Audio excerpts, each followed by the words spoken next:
बिस्मिल्लाहिर्रहमानिर्रहीम अस्सलामुअलैकुम वरहमतुल्लाहि वबरकातुहू। आज का हमारा टॉपिक निकाह नामे के हवाले से है। एक मसला ये मालूम किया गया कि एक शख्स का निकाह हुआ और जो है निकाह नामे में जो है ये इबारत लिखवाई गई कि दूल्हा जो है वो दूसरी शादी नहीं कर सकता या दूल्हा को दूसरी शादी करने का इख्तियार नहीं है। तो लिहाजा उसके बाद ये निकाह नामे पे लिखवाने के बाद उसने दूसरी शादी दूल्हा ने जो है कर ली, तो आया वो दूसरा निकाह मुनक़िद होगा या नहीं। याद रख के सबसे पहले मैं आपके सामने इस हवाले से बयान कर दूं। ये देखिए आपको स्क्रीन पर नज़र आ रहा होगा, ये निकाह नामा आपको नज़र आ रहा है। ये इसका फ्रंट हिस्सा है और ये इसका बैक हिस्सा है। अब ये देखें इसमें जो बैक हिस्सा है इसमें जो है शिक नंबर या कॉलम नंबर जो है 17 इसमें लिखा है ख़ास शराइत कोई हो।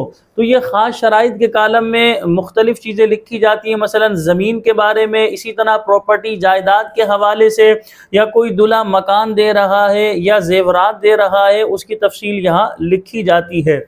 अब यहाँ पर ख़ास शराइत में बाज़ दफ़ा लोग ये भी लिखवा लेते हैं कि दुल्हन को आने जाने पर पाबंदी नहीं होगी, या इसी तरह माहाना ख़र्चा लिखवाया जाता है कि 10,000 रुपये दूल्हा जो है दुल्हन को माहाना ख़र्चा देगा। या बाज़ लोग इस कॉलम में लिखवा देते हैं दूल्हा को दूसरी शादी करने का इख्तियार नहीं है या दूल्हा दूसरी शादी नहीं कर सकता। तो इस कॉलम में आप इस तरह की मुख्तलिफ़ बातें लिखवा तो सकते हैं। हम इस्लामी पॉइंट ऑफ व्यू से गुफ्तगू करें कि आया दूल्हा के लिए दूसरी शादी करने का शरई हुक्म क्या है। तो शरई नुक्ताए नज़र से याद रखें, इस्लामी पॉइंट ऑफ व्यू से अल्लाह रब्बुल आलमीन ने यह मर्द को इख्तियार दिया है कि एक मर्द जो है वो अपने निकाह में जो है एक वक्त में जो है 4 बीवियां रख सकता है। लेकिन अल्लाह रब्बुल आलमीन ने अदलो इंसाफ की भी शर्त बयान की है, अदलो इंसाफ की भी कंडीशन लगाई गई है कि इनके माबेन अदल करना होगा, इंसाफ करना होगा। तो लिहाजा अगर किसी का इस तरह निकाह हुआ कि निकाह के जो ये कॉलम नंबर 17 होता है, या इसी तरह कॉलम नंबर जो है ये 21 है, 21 में लिखा है आया दूल्हा के यहाँ पहले से कोई बीवी मौजूद है, तो लिहाजा उसकी तफसील लिखी जाती है। मसलन दूल्हा दूसरी शादी कर रहा है तो लिखा जाता है दूसरी शादी, या अगर दूल्हा ने जो है पहली शादी की थी, बीवी का इंतकाल हो गया तो लिखा जाता है पहली बीवी का इंतकाल हो गया, या अगर पहली बीवी को दूल्हा ने तलाक दे दी तो उसकी तफसील लिखी जाती है कि तलाक शुदा, यानी दूल्हा ने पहली बीवी को तलाक दे दी। इसकी तफसील ये कॉलम नंबर 21 में लिखी जाती है, 21 में। और कॉलम नंबर 17 में मैंने आपको बताया प्रॉपर्टी जायदाद के हवाले से लिखा जाता है। तो इसमें बाज़ दफ़ा ये भी लिखवा लेते दूसरी शादी दूल्हा नहीं कर सकता। तो हम इस्लामी पॉइंट ऑफ व्यू से गुफ्तगू कर रहे थे। शरई नुक्ताए नज़र से अल्लाह रब्बुल आलमीन ने एक मर्द को 4 जो है एक वक्त में 4 बीवियाँ रखने का इख्तियार दिया है, लेकिन उनके दरमियान अदल व इंसाफ की अल्लाह रब्बुल आलमीन ने कंडीशन को बयान किया है। तो अगर किसी का इस तरह निकाह हुआ और दुल्हन वालों ने ये इबारत लिखवा भी ली कि दूल्हा दूसरी शादी नहीं कर सकता, उसे दूसरी शादी करने की इजाज़त नहीं, या उस पर दूसरी शादी करने की पाबंदी है, तो ये इबारत उनका लिखवाना तो दुरुस्त है, लेकिन इस्लामी पॉइंट ऑफ व्यू से अगर वो दूसरी शादी कर लेता है वो निकाह मुनक़िद होगा। हाँ, अगर इस इबारत के एतबार से हम गुफ्तगू करें तो ये गोया कि एक इनके दरमियान एक एग्रीमेंट है, इनके दरमियान एक जो है मुआहिदा है। तो अब दूल्हा ने गोया के इस मुआहिदे की खिलाफ वर्जी की, इसको वादा खिलाफी ज़रूर कहा जाएगा। शरई एतबार से दूल्हा जो है ये शख्स गुनाहगार ज़रूर होगा कि इसने एक बात तय की थी कि भाई मैं दूसरी शादी नहीं करूंगा, इबारत लिखने की इसने काजी साहिब को इजाज़त दी। अब काजी साहिब ने जाहिर सी बात है इसकी इजाज़त से ही लिखा, क्योंकि जो निकाह पढ़ाने के लिए आते हैं वो फरीक़ैन की मर्जी को देखते हैं कि फ़रीक़ अव्वल की बात सुनकर ही इबारत नहीं लिख देते।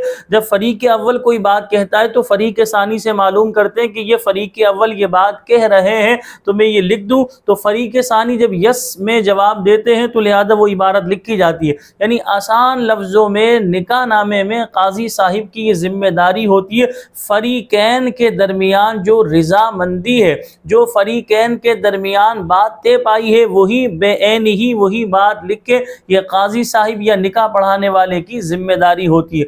हाँ, अगर जो है वो किसी एक फ़रीक़ की तरफदारी करें या अपने पास से एक फ़रीक़ के कहने पर कुछ इबारत इस तरह अपने पास से काजी साहिब लिख दे तो उनका लिखना भी ये गलत होगा, कानूनी एतबार से भी और शरई एतबार से भी। तो इस शख्स ने दूसरा जो निकाह किया वो निकाह शरई एतबार से मुनक़िद हो गया, लेकिन इस दुल्हा ने, इस शख्स ने जो मुआहिदा किया था दुल्हन वालों से, अपनी पहली बीवी वालों के घर वालों से, उस मुआहिदे की खिलाफ वर्जी करने की वजह से गुनहगार हुआ। इसे वादा खिलाफी ज़रूर कहा जाएगा। लेकिन हम आपसे गुजारिश ये करेंगे कि इस तरह की इबारत लिखवाने से भी आप गुरेज करें, क्योंकि अल्लाह रब्बुल आलमीन ने जब एक मर्द को 4 का इख्तियार दिया है तो आप पाबंदी उस पर नहीं लगा सकते। लेकिन मर्द हजरात को भी चाहिए कि अपनी इनकम और अपने मामलात को देख कर, क्योंकि बाज़ मर्दों को ये एक से ज़्यादा निकाह करने की ख्वाहिश और तमन्ना तो होती है, लेकिन उन्हें जो है हुकूक अदा करने के हवाले से ना मालूम होता है, ना वो सीखने का जहन रखते हैं कि बीवियों के क्या हुकूक होते हैं, अज़वाज के दरमियान अदल इंसाफ किस तरह किया जाएगा, बारी किस तरह मुकर्रर की जाएगी, नान नफ़क़े के क्या मसाइल है, ये लोगों को उमूमन पता ही नहीं होता।